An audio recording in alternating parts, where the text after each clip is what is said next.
नमस्कार, मैं सुशील कुमार शर्मा, जीव विज्ञान कक्षा 12 की इस कक्षा में आप सबका स्वागत है। आज अपन अध्याय 2 का अध्ययन करेंगे, जिसके अंदर अध्याय 2 का नाम है नर एवं मादा युग्मकोद्भिद की संरचना एवं विकास। हमने अध्याय 1 के अंदर पढ़ा था कि जो आवर्तबीजी पादप है उन पादपों के अंदर जनन, और आवर्तबीजी पादप है उसके अंदर जनन की प्रक्रिया है वो 2 प्रकार से संपन्न होती है। एक होता है उसमें अलैंगिक जनन और एक होता है लैंगिक जनन। अलैंगिक जनन का अपन अध्ययन कर चुके हैं और लैंगिक जनन के बारे में मैंने आपको बताया था कि जो आवर्तबीजी पादप होते हैं, आवर्तबीजी जो पादप है उन पादपों में जो लैंगिक जनन की जो प्रक्रिया है वो जिसमें संपन्न होती है वह इनका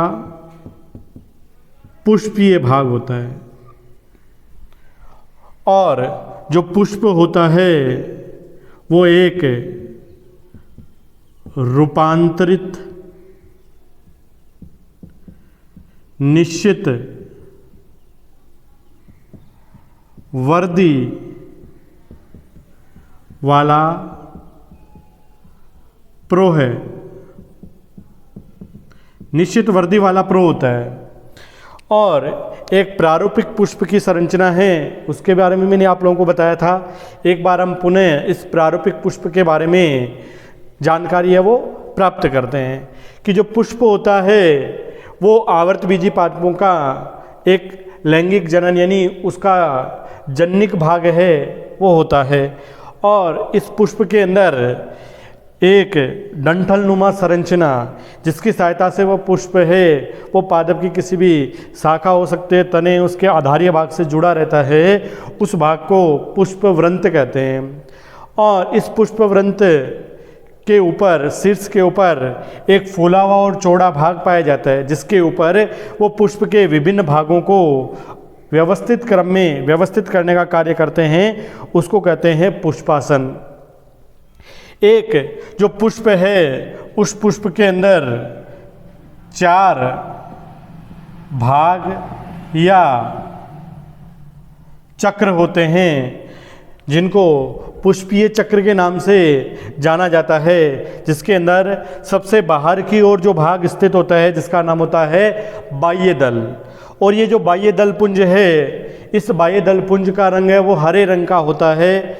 और ये पुष्प की जो आंतरिक जो भाग है उन भागों को किसी भी प्रकार की बाह्य चोट से सुरक्षा प्रदान करने का कार्य इसकी सहायता से किया जाता है। इसके बाद में इसके भीतर की ओर जो चक्र पाया जाता है जिसका नाम है दलपुंज। इस दलपुंज का जो एक भाग होता है, एक इकाई होती है जिसको दल कहा जाता है या पंखुड़ी कहा जाता है, ये रंगीन रंग की होती है या अलग अलग प्रकार के विभिन्न प्रकार के रंगों की है वो पाई जाती है। इसके भीतर की ओर जो चक्र पाया जाता है उस चक्र को पुंकेसर या पुमंग कहा जाता है।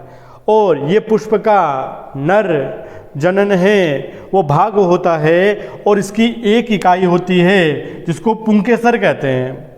और इस पुंकेसर के 3 भाग होते हैं, एक होता है प्रागकोश, दूसरा होता है योजी, तीसरा होता है पुतंतु। और इसके भीतर की ओर जो व्यवस्थित भाग होता है जिसका अंतिम भाग या अंतिम चक्र कहलाता है, जिसको कहते हैं जायांग या स्त्री केशर कहा जाता है। इसकी जो एक इकाई है उस एक इकाई को अंडप कहते हैं, अंडप कहा जाता है। इस जायांग है, इसके भी 3 भाग होते हैं, जो शीर्ष के ऊपर फूला हुआ चपटी तस्त्रिनुमा जो भाग होता है जिसको वर्तिकाग्र, और एक लंबा बेलनाकार जो संरचना होती है जिसको वर्तिका, और जो फूला हुआ भाग होता है जिसको अंडाशय। इन तीनों भागों से मिलकर के पुष्प के जायांग का निर्माण होता है। और ये जो पुष्प है, इस पुष्प के अंदर जो बाह्य दलपुंज है और दलपुंज है, इन दोनों को पुष्प के सहायक चक्र या सहायक भाग के नाम से जाना जाता है। और जो इसके भीतर की ओर स्थित है पुंकेसर और जायांग, इन दोनों को इस पुष्प के आवश्यक चक्र या जननशील चक्र के नाम से जानते हैं।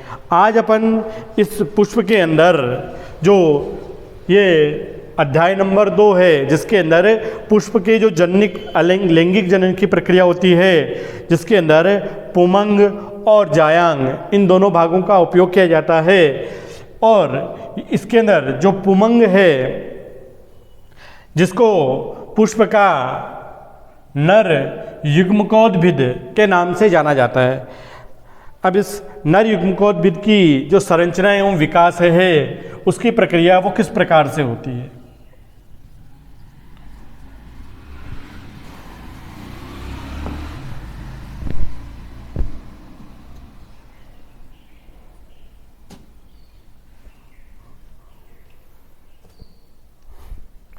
बिंदु है हमारे पास नर युग्मको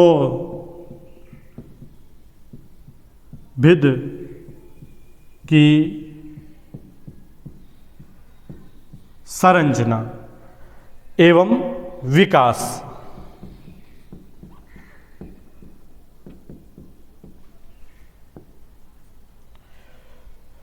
जो आवर्तबीजी पादप होते हैं, आवर्त बीजी पादपों में नर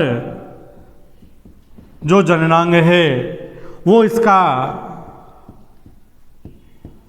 पुमंग होता है, और जो पुमंग है इसकी प्रत्येक अवयव या जो इकाई है उस इकाई को पुंकेसर कहा जाता है। और जो पुंकेसर है इसको एक अन्य नाम से भी जानते हैं, लघु बीजाणु पर्ण भी कहा जाता है। जो पुंकेसर है इसको लघु बीजाणु पर्ण कहा जाता है। पुंकेसर है, इस पुंकेसर के 3 भाग है।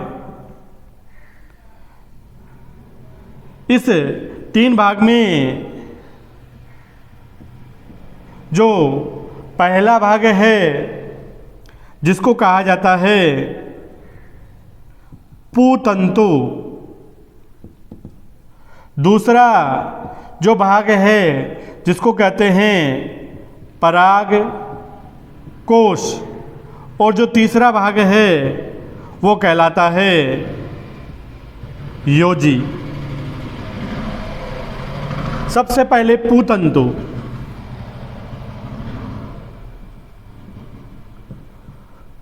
जो पुतंतु है, एक जो पुमंग है उस पुमंग के अंदर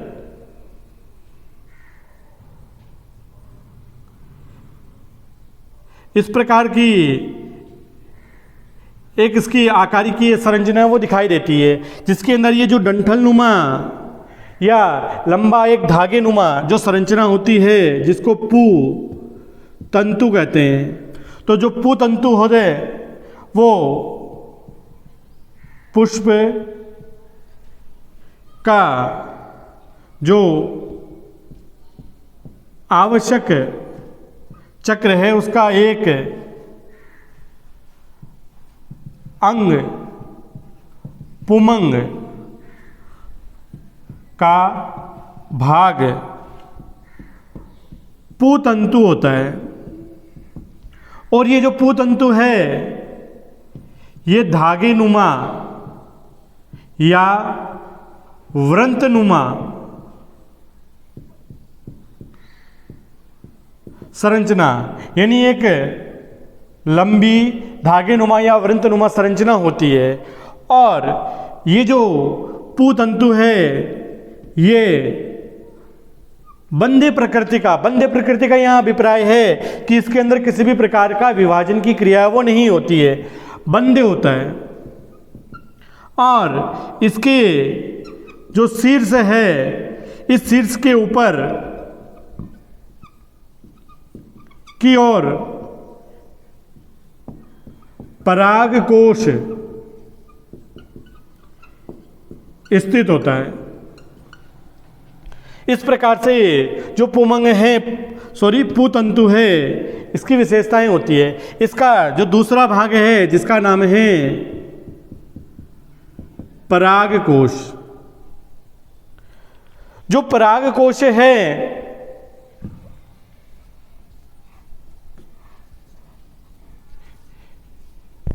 पराग कोश है, ये पुष्प का जननक्षम भाग होता है।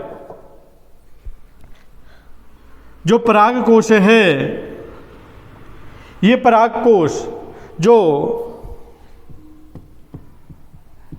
पूतंतु के शीर्ष पर एक जननक्षम भाग होता है, यानी एक जननक्षम है, वो भाग है, वो पूतंतु के शीर्ष के ऊपर पाया जाता है। और जो पराग कोश है ये द्विपालित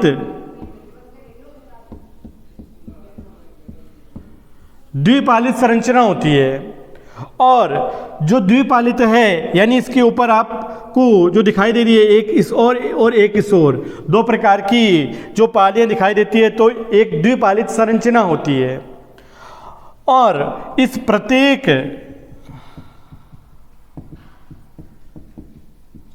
पाली में दो लघु बीजाणु धानी,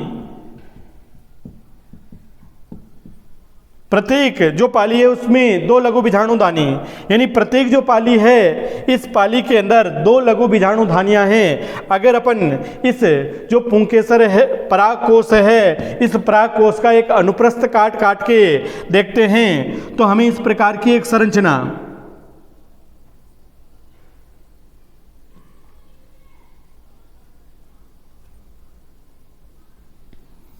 है। जो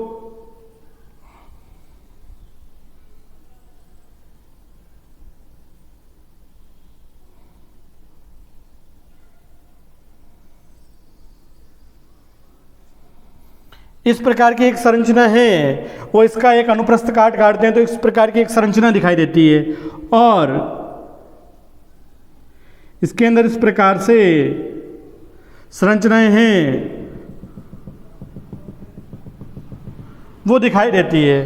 तो ये जो परागकोश है इसके अंदर अगर इस प्रकार से देखते हैं तो इसके अंदर एक इस ओर और एक इस ओर दो प्रकार की पालियां, यानी एक द्विपालित संरचना होती है।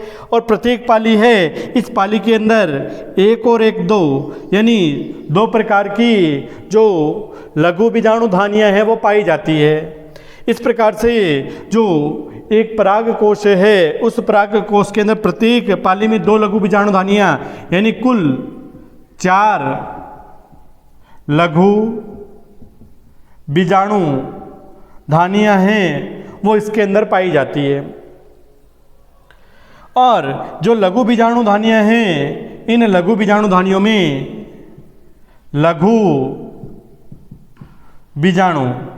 बीजाणु जिनको कहते हैं पराग कण का निर्माण होता है। यानी इनके अंदर क्या बनते हैं, पराग कण है, यानी इन लघु बीजाणु धानियों के अंदर इस प्रकार से छोटे छोटे कण के रूप में संरचनाएं हैं वो पाई जाती है। इनको क्या कहा जाता है, पराग कण कहते हैं। और ये जो पराग कण हैं इनको पुष्प का नर युग्मक, यानी ये एक प्रकार से अगुणित संरचना होती है। और जो अगुणित संरचना होती है उसी को अपन क्या कहते हैं, युग्मकोद्भिद कहा जाता है। तो ये क्या है, एक प्रकार से नर युग्मकोद्भिद की तरह कार्य करता है। जो परागकण होता है वो एक नर युग्मकोद्भिद होता है। इस पराग कोश के अंदर भाई जो आवर्त बीजी पादप होते हैं उनके अंदर द्विपालित संरचना पाई जाती है। लेकिन इसके अंदर एक अपवाद है। अपवाद के रूप में जो मालवेसी कुल है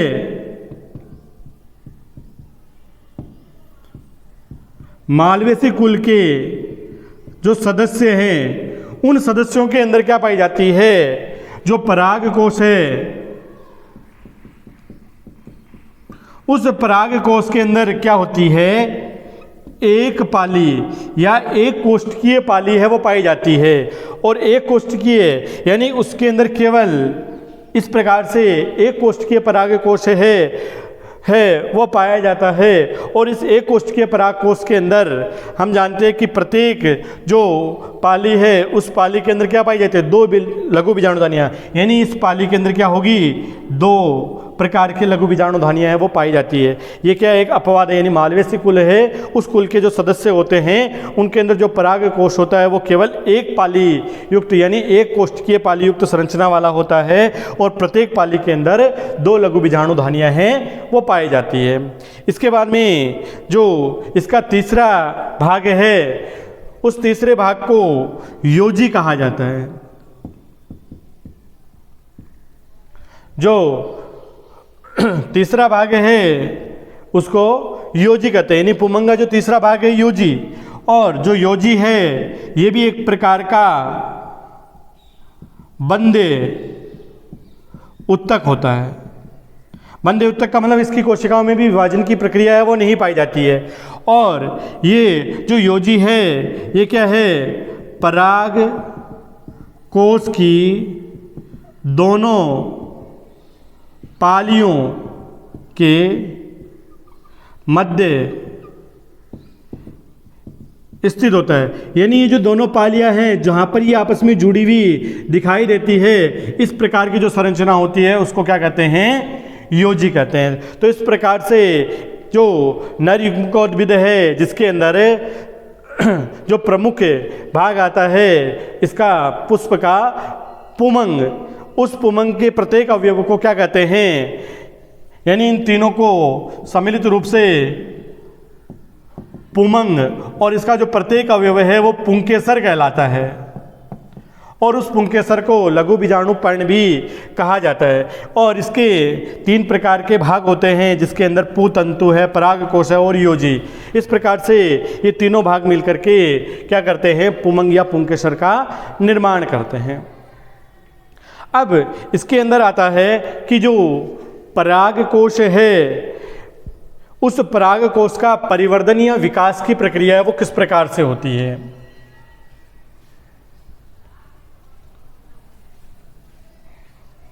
पराग कोश का परिवर्धन है वो किस प्रकार से होता है, यह विकास की प्रक्रिया है वो किस प्रकार से होती है।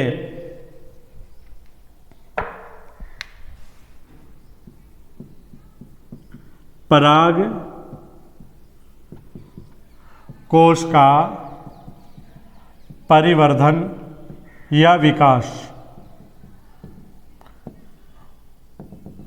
कि पराग कोश का जो परिवर्धन है वो किस प्रकार से होता है कि जो पराग कोश है वो प्रारंभिक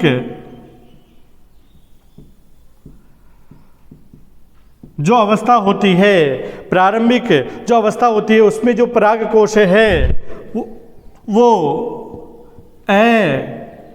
अविभेदित कोशिकाओं का बना होता है। यानी जो पराग कोश है वो अविभेदित कोशिकाओं का बना होता है, लेकिन जब परिपक्व होने लगता है तो इसके जो एक पराग कोश के अनुप्रस्थ काट की एक संरचना दिखा रखी है, इस संरचना के अंदर जो इसके सबसे बाहरी आवरण होता है इसको कहते हैं बाह्य त्वचा या एपिडर्मिस कहा जाता है। तो जो प्रारंभिक अवस्था होती है उसमें तो ये अविभेदित कोशिकाओं का एक समूह होता है, लेकिन इसकी जो बाह्य त्वचा होती है जब ये परिपक्व हो जाता है तो इस बाह्य त्वचा के अंदर क्या होते हैं, यानी इसकी जो बाह्य त्वचा है इस त्वचा के अंदर संरचनात्मक परिवर्तन होता है। यानी इस बाह्य त्वचा के अंदर किसी भी प्रकार की विभाजन की प्रक्रिया नहीं होती है, यानी विभाजन नहीं होता है, बल्कि इसके अंदर क्या होता है, कुछ संरचनात्मक परिवर्तन होता है। और इस संरचनात्मक परिवर्तन के द्वारा क्या होता है कि इसके अंदर क्या बनते हैं, 4 पराग पुट, या जिनको कहते हैं लघु बीजाणु धानी का निर्माण होता है। यानी इसके अंदर जब संरचनात्मक परिवर्तन होगा, जब ये परिपक्व होना प्रारंभ होगा परागकोश, तो इस बाह्य त्वचा के अंदर क्या होंगे, संरचनात्मक परिवर्तन होता है। और इस संरचनात्मक परिवर्तन होने के कारण क्या होगा कि इस परागकोश के अंदर क्या बन जाएगी, इस प्रकार से ये जो संरचनाएं हमें दिखाई दे रही है, इस प्रकार की जो संरचनाएं हैं जिनको कहते हैं पराग पुट या लघु बीजाणु धानी है, लघु बीजाणु धानी है, उसका निर्माण हो जाता है। यानी 4 प्रकार की लघु बीजाणु धानियां हैं वो बन जाएगी। जब इस प्रकार की 4 प्रकार की लघु बीजाणु धानियां बन जाती है, तो इस जो परागपुट या लघु बीजाणु धानी है, इसके ऊपर जो कोशिकाओं की परत पाई जाती है, जिसको कहा जाता है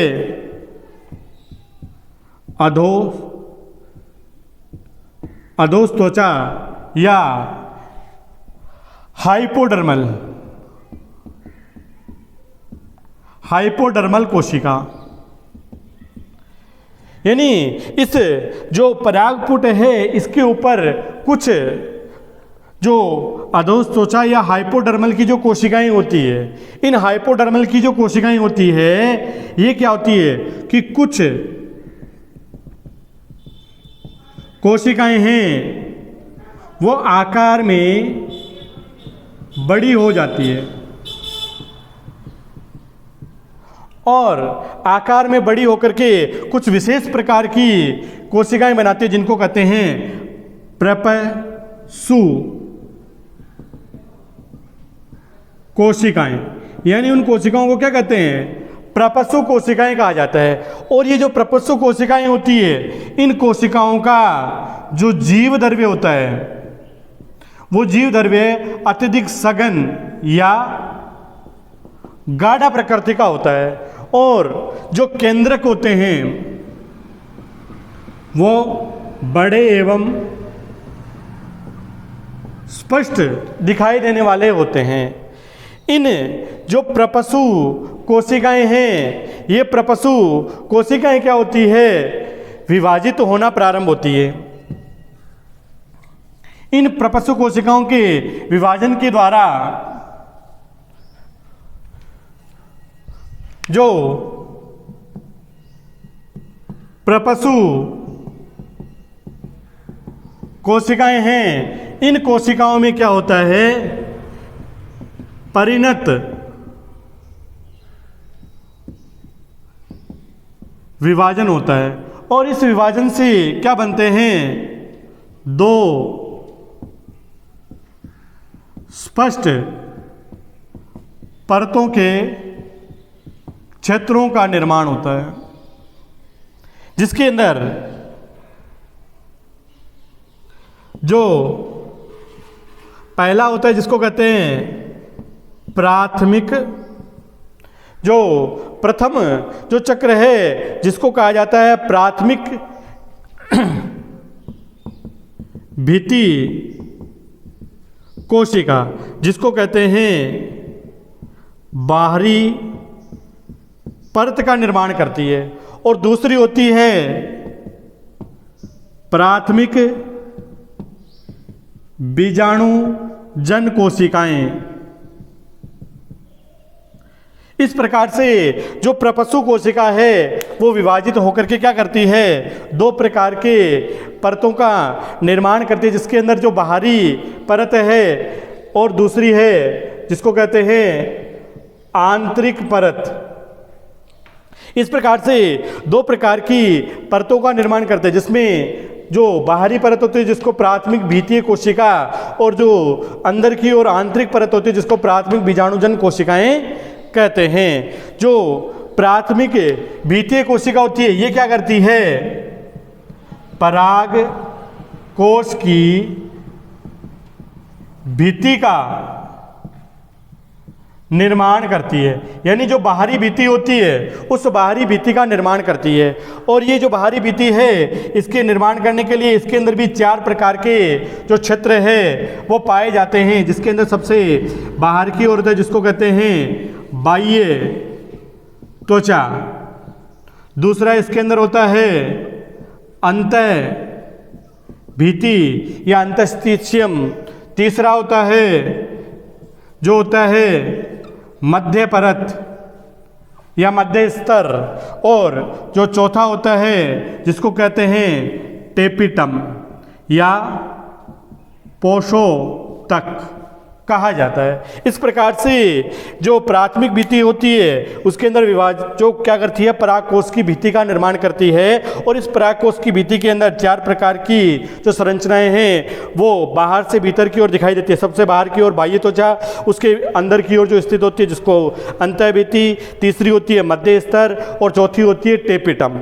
इसी प्रकार से जो बीजाणु जो दूसरी आंतरिक परत होती है जिसको प्राथमिक बीजाणुजन कोशिकाएं कहते हैं, ये प्राथमिक बीजाणु कोशिकाएं होती है, ये क्या करती है, जो प्राथमिक बीजाणुजन कोशिकाएं होती है, इन प्राथमिक बीजाणुजन कोशिकाओं में 2 प्रकार की क्रियाएं होती है। या तो ये सीधे ही क्या होती है, लघु बीजाणु मात्र कोशिकाओं का निर्माण करती है, या क्या होती है कि इनके अंदर पहले सम सूत्री विभाजन के द्वारा क्या होती है, बीजाणु जन कोशिकाएं बनती है। और ये बीजाणुजन कोशिकाएं बाद में किस में परिवर्तित हो जाती है, लघु बीजाणु मात्र कोशिकाओं में परिवर्तित हो जाती है। और इन लघु बीजाणु मात्र कोशिकाओं में क्या होता है, अर्धसूत्री विभाजन होता है। और इस अर्धसूत्री विभाजन के द्वारा इसमें क्या बनते हैं, लघु बीजाणु, या जिनको पराग कण कहते हैं या इनको नर युग्मक कहा जाता है, का निर्माण होता है। और जो लघु बीजाणु मातृ कोशिका होती है इसके अंदर प्रत्येक लघु बीजाणु मातृ कोशिका क्या करती है, इस प्रकार के नर युग्मक या परागकण हैं उसकी 4 प्रकार की कोशिकाओं का निर्माण करती है। तो इस प्रकार से हमने जो पराग कोश है उसका परिवर्धन या विकास की प्रक्रिया किस प्रकार से होती है इसके बारे में अध्ययन किया। अब इसके जो आगे वाली कक्षा है उसके अंदर अपन इनकी जो क्रमशः डिटेल्स है उनका अध्ययन करने वाले हैं। धन्यवाद।